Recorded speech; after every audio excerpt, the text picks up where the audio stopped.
Mr. Mabonga. Alikula ugali ni staff room. Mwalimu. Yes. Oh, Lydia, Wekesa. Yes. It's you. It's me. Hey, ni time ya kwenda nyumbani na unaniita? Hapana, nimemalizia kazi mwalimu. Assignment? Umemaliza? Nimemaliza. Najua hata before niangalie utakuwa umepita. Unajua. Young girl. Yes. You are bright names in whole school. Thank you. Wewe ni mwanafunzi ambaye unatii sheria. You are just going to pass this exam.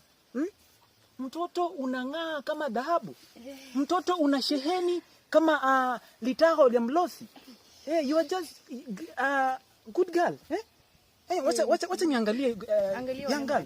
Umepass? Nimeshapass, angalia. Wewe ni mtoto midili ya unang'aa midili ya dhahabu. Yes, let me look. Wacha niweke hizi vitabu. Iboko. I want you to pass exam. I will pass mwalimu, I will pass. Oh, I hope umeshamaliza ndio. Umeshamaliza. Sasa.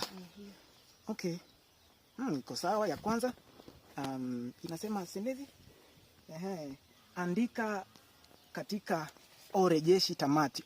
Unajua hii sentensi inasema kwamba nyashi nani Nehema ako na nyashi. Unaandika katika na kumbuka kwamba nyashi inavyotamkwa tamati ni kwamba mdomo lazima ukue mviringo.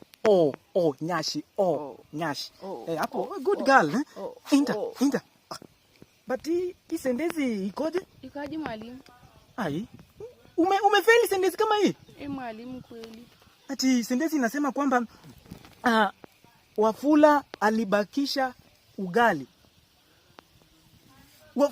Kitu ya kwanza, you can't write ugali in small letter. That is makosa umefanya. You can't write ugali in small letter.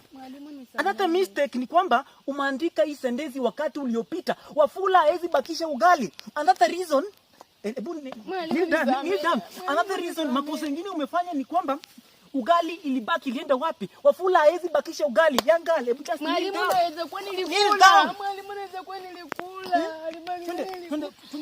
Twende staff. Mwalimu nisamee kweli. Tunaenda shule. Ugali nikakula. Ulikula?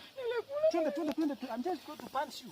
Mwalimu nisamee. Twende. Mwalimu nisamee. Twende.